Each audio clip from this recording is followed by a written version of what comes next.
Today I'm going to have a chat about the red tape that's associated with beekeeping. I'm Michael St Clair for anybody that I haven't met yet or haven't introduced properly. Um, so I'm going to quickly talk through a bit of an introduction about me and why I'm doing this presentation.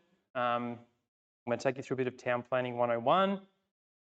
I'm going to talk about where beekeeping fits into town planning, obviously then roll into the Apiary Code of Practice, and then the statutory planning requirements that flow out of that document and what we need to do as beekeepers. And then I'll close out with what you should do if you've got any questions. I've got a little hint or a little suggestion that you might like to consider at the end. Planning. Does anyone have any experience with planning? Hopefully not in a bad way. So I'm a town planner by trade. So I beekeep on the side, but I used to work at the City of Greater Bendigo as the coordinator of statutory planning. So that was basically the role had me assessing planning permit applications as they came through. But on the side of that, I was providing advice back through the community. And one of those advice streams was beekeepers ringing up to ask about whether they could have a hive, what they could do, where they could put it, that type of thing. So that's obviously where I fit into this presentation. If you did call up council to ask a question, there's a potential that you were talking to me on the other end of the phone. What is town planning? What does it seek to achieve? In a broad sense, town planning is aiming to control the use and the development of land across Victoria. It does this in a way that is ultimately aimed at benefiting all of Victorians, and it mainly does this through the use of zones and overlays. Hopefully you've got a bit of an understanding of experience with that, that system. Overarching of that, there's a range of policies and provisions that shape how those policies or those zones and overlays are applied. So in effect, every time you're proposing to change use or do any development on a land, there is a potential that a planning permit is required. And I suggest that if you're doing something like that, that you do ring council and just ask the question, and they'll be able to provide advice about what you need to do. This is my last slide on town planning, so hopefully you don't go to sleep too quickly. Every piece of land in Victoria has a zone applied to it. So I've just taken a quick snapshot of Shaffordsay. You can see the different zones here. You've got your general res, low residential, your rural living, and some of the other farming zones. Also got an overlay shown along the creek line there, just as an indication of what it might look like. There's a whole range of state, regional, and local policies that are also applied that shape how these provisions are assessed by council. I'll skip that. Where does beekeeping fit into all this? Key question for us. Apiculture is a defined land use within Victoria. Probably should have made that a little bit bigger, but apiculture is defined as land used to keep honeybee hives and to extract honey or other beehive products. I'll come back to that in a minute because it's good to see that it covers off on keeping the hives, but also on what we do with the hives at the end. Within all planning schemes of Victoria, so it doesn't matter if you're in Bendigo or different councils around the area, Clause 62 contains some exemptions that we rely on as beekeepers. And these are, so this is where our activities as beekeepers come into play. So a beekeeper doesn't require a planning permit to keep bees on their land if the Apiary Code of Practice is met. If we're not meeting the Apiary Code of Practice, we need to get a planning permit. Same with on this side, our building and works don't require a planning permit if we meet the Apiary Code of Practice. So going back to that definition, where we're extracting honey and other beehive products, those facilities that we're doing that in don't require a planning permit. So if you've got bees on your land and you're looking to put a honey house in, You don't need a planning permit.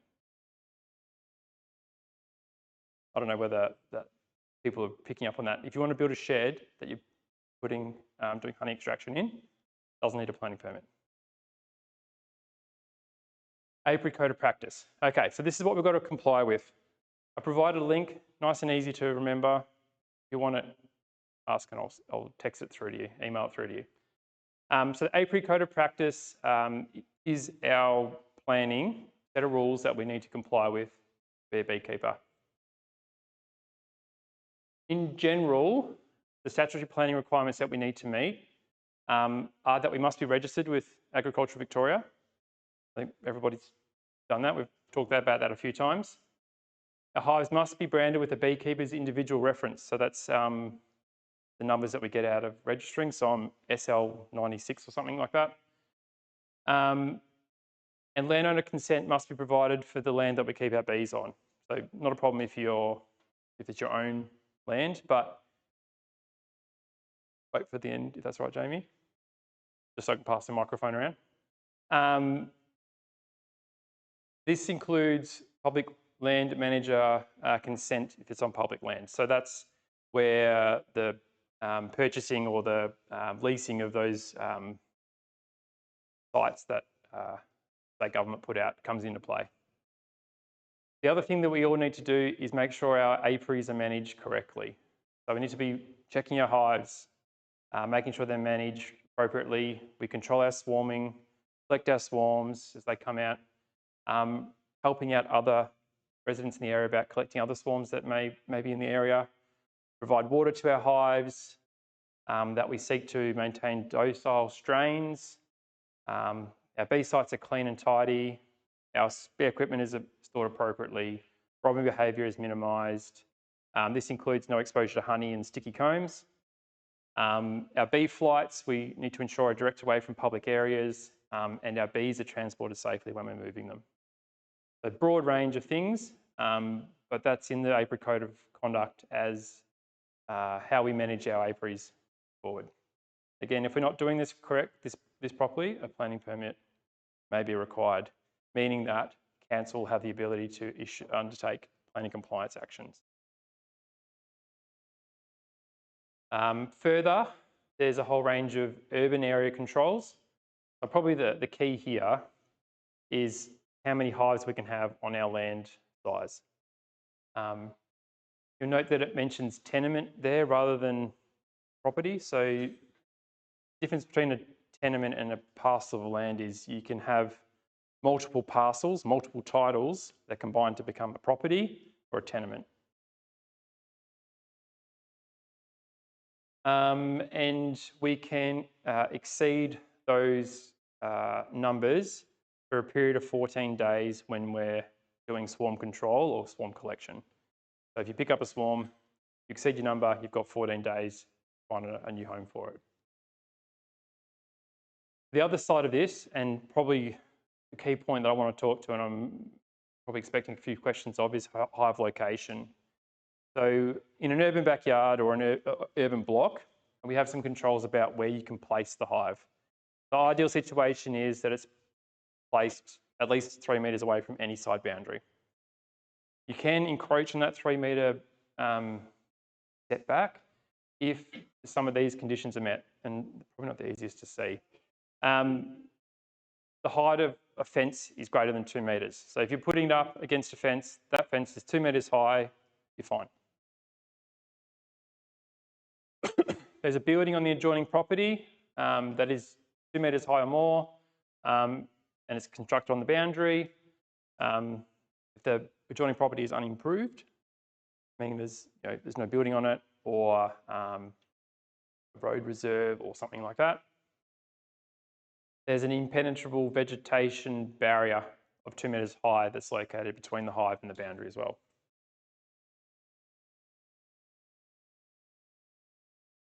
Rural areas,